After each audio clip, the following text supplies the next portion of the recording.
الحمد لله رب العالمين والعاقبة للمتقين ولا عدوان إلا على الظالمين والصلاة والسلام على أشرف الأنبياء والمرسلين وعلى آله وصحابته أجمعين ومن تبعهم بإحسان إلى يوم الدين أما بعد فيا أخوتي الكرام السلام عليكم ورحمة الله وبركاته ትምህርታችንን ከባለፈው ዛሬ እንቀጥላለን ስለ ወንዶች ስተት ማስተካከል ያለባቸው እንዲያስተካክሉ ከአላህ ጋር እንዲዋደዱ ከሚስቶቻቸው ጋር እንዲዋደዱ እየጣርን እንገኛለን ልብ ብላችሁ ተከታተሉን ተስተካከሉባቸው ቤታችሁ ያምርላችኋል ዛሬ የማስታውሰው ከባለፈው የቀጠለ ስለ 2 3 4 ማግባት ጋር በተያያዘ ነው ባለፈው የምንነሳበት ምክንያት እናስተካክል ተሆነም አቅሙታለንም ታገባንም የሚል ያያየን ነበር ያለ ነው ዛሬም ከዛ ጋር በተያያዘ ደግሞ ተርኩል አድሊ በይነ ዘውጃት ታገባህ በሚስቶች መካከል ፍትሃዊነት መተውስተት ነው የፊተኛቱን ፈርተህ የኋለኛቱን ሊሆን ይችላል የኋለኛቱን ወደህ የፊተኛቱን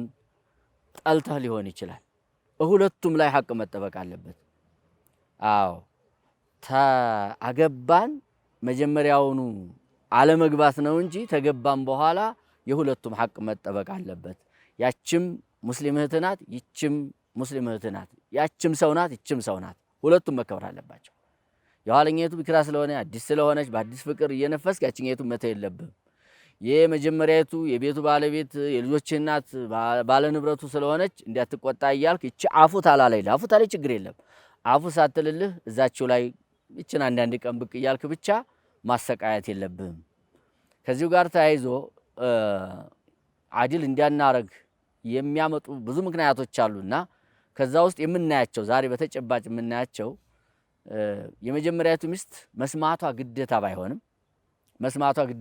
ተስማምቶ ቢሆን ጥሩ ነው ለወደፊት ሲሰማ ልጅ ቢወለድ ልጆቹ የልጆቿ ወንድም መሆናቸው እንዲታወቅ ልጆቹ ጋር እንዲገናኙ ወንድምና እህቱ ነው እንዲያድጉ ይሄ ብቻ አይደለም ሞት ቢመጣ ድንገት የነዚህኞቹ ብቻ የዚህኛቱ ብቻ ልጆች ወርሰው ያዛኛቱ ሳይወርሱ እንዳይቀሩ ወይ ድንገት ዱብዳ እንዳይሆን መጀመሪያ አሳውቆና አሳምኖ መግባት ጥሩ ነው ካልሆነ ግን ሸርጡን የጠበቀ አጋጣሚ ሆኖ አሁን ባሰማት በጣም ችግር ሊፈጠር ይችላል ቤት ሊበተን ይችላል ግን ቅድም ያልናቸው ባለፈው ያልናቸው ምክንያቶች አሉና በእነዛ ምክንያት መግባት አስፈልገህና ብትገባ ያኔ ሐቅ መጥፋት ይመጣል እንዴት ከተባለ ምክንያቱም ጭኛቱ አልሰማይም ሐቋን ጠብቀህ በተራዋ እሷ ዘንድ መሄድ ያስቸግርሃል እዚህኛቱ ጋር ተሆናለህ እዛቻኛው ጋር አንዳንዴ ብቅ ትላለህ ይሄ በጣም ሐቅን የሚያጠፋ የሆነ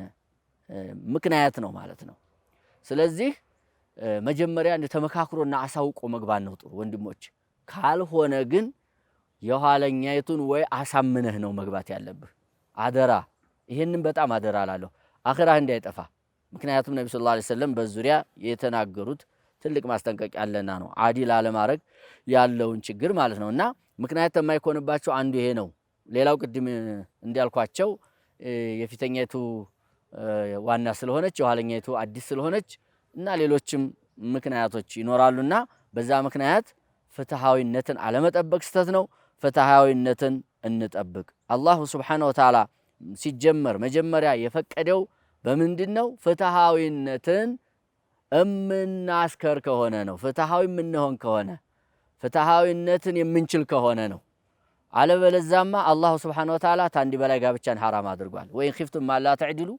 አለማስተካከልን ተፈራችሁ ፈዋሂደተን አንዲት ብቻ ብሏል አንዲት ብቻ አው ማመለከት ሃይማኖኩም ይልና ذلك ادنى الا تعولوا እንዳበድሉ አቅራቢ ስለሆነ አደራችሁም ብሎ አላህ Subhanahu Wa Ta'ala በቁርአን ላይ መስፈርት አድርጓል ስለዚህ አለማስተካከል እምንፈራ ከሆነ እንዳንገባ አደራ አኺራችን ይጠፋብናል وإذا ترك الرجل العدل بين زوجاته صارت المشكلات እዙ ዱንያም ላይ ቢሆን ፍትሃዊነትን ተተው አንድ ሰው መሐከል ችግሮች ይፈጠራሉ ኺላፎች ይመጣሉ በመጀመሪያቱ ሚስት ጋር ከሆነ ያላሟላው ኋለኛይቱ ላይ ተዘብዝበህ የመጀመሪያው ችግር ታነሳለች አው ማንሳትም አለባት የበድልካት እንዴት ትኖራለች የኋለኛይቱን ብኮን እንደዚሁ እንዴ ለሚስት መቅጫ ነው እንዲያረከኝ ወዘተ ትላለች ስለዚህ ይሄ ችግርም ለመነሳት ሌላ ምክንያት ስለሚሆን ቤቱን ብጥብጥ ስለሚያደርገው ይሄንን ጉዳይ እናስተካክል ማለት ነው ስለዚህ ፍትሃዊነትን አደራ እንዲያንተው። ፍትሃዊነት ሲባል በማደር ፍትሃዊነት ያስፈልጋል። ማለትም ተራዋን ጠብቀህ 24 ሰዓት ለአንዷ ሰጥተህ ከሆነ ለሌላዋም 24 ሰዓት መስጠት አለብህ። አንድ ሁለተኛ የቤት ወጭን በምትሸፍንበት ሁኔታ ላይ እንደ ቤት በተሰቡ ልክ አድርገህ የሁለቱንም የሶስቱንም የአራቱንም ሐቅ አሟልተህ ቤቱን መያዝ አለብህ። ስታለብሳትም እንደዚሁ ሐታ እንደው አንዳንድ ዑለሞች ትንሽ ያግራሩ ቢኖሩም አብዛኛዎቹ ዑለሞች ተዋጅብ ቀለብ ውጭ ያለውን እንኳ ስጦታ ለማስደሰት የሚደረገውም እኩል መደረግ አለበት፣ አንዷን ታንዷ ማበላለጥ የለበትም እስከሚል ድረስ አስቀምጠዋልና ሐታ ሰውየው ሰፈር ሲሄድ ጉዞ ሲሄድ ማለት ነው እሱ ደስ ያለውንና ቀለል ያለችውን የወደዳትን የፈለጋትን አይደለም አስከትሎ የሚሄደው። ነብዩ ሰለላሁ ዐለይሂ ወሰለም እንደሚታወቀው 9 ሚስቶች ነበሯቸው። ሰፈር ለመህር ሲፈልጉ ተሐፍሷ አይሻን ተአይሻ ዘይነብን ሌላዋን አበላልጠውና መርጠው አይደለም የሚሄዱት። እጣ ጣሉ ይላሉ። እጣ ይጣላል። እጣ ይወጣላት ማንም ትሁን አስከትለው ይሄዳሉ። ሁለቱም ቢያስፈልጋቸው እጣ አጣጥለው የሁለቱን እጣ ያወጣላቸውን ይዘው ይሄዳሉ ነብዩ አለይሂ ሰላቱ ወሰላም። እና አንተም እንደዚሁ ሰፈር መህር ስትፈልግ በዚህ አግባብ ነው ይዘህ መሄድ ያለብህ እንጂ አንተ የፈለካትን እሷ የጨቀጨቀችህን ውሰደኝ ያለችህን አይደለም ይዘህ የምትሄደው። ምናልባት ያምከድበት ሰፈር የሷ ተሆነ ምክንያቱ የሷ ተሆነ አላህ አይቀድረውና ለሕክምና ተሆነ እሷን ለማሳከም የምትሄደው የሷን ቤተሰብ ለማየት ከሆነ ወዘተ ምክንያቱ የሷ ተሆነ ያ መቼም ምንም ጣማጣጣልና ሌላቱን ቀይሮ መሄድ አይቻልም። ይሄ አቅልም አይለው።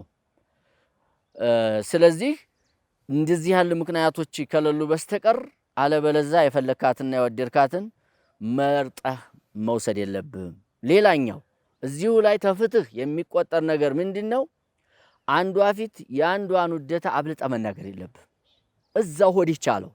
ምናልባት አንዷን ታንዷ የምታበልጥ ከሆነ እንጂ እዚህኛይቱ ያችኛይቱን ማሞገስ ያችኛይቱን ጥሩነት ማውራት ያችን ነው የምወደው ማለት ጥሩ አይደለም። ይሄም ቢሆን ሌላ ጭቅጭቅና ኺላፍ ስለሚፈጥርብን በሚስቶቻችን መካከል በዚህ ልክ እናስተዳድር።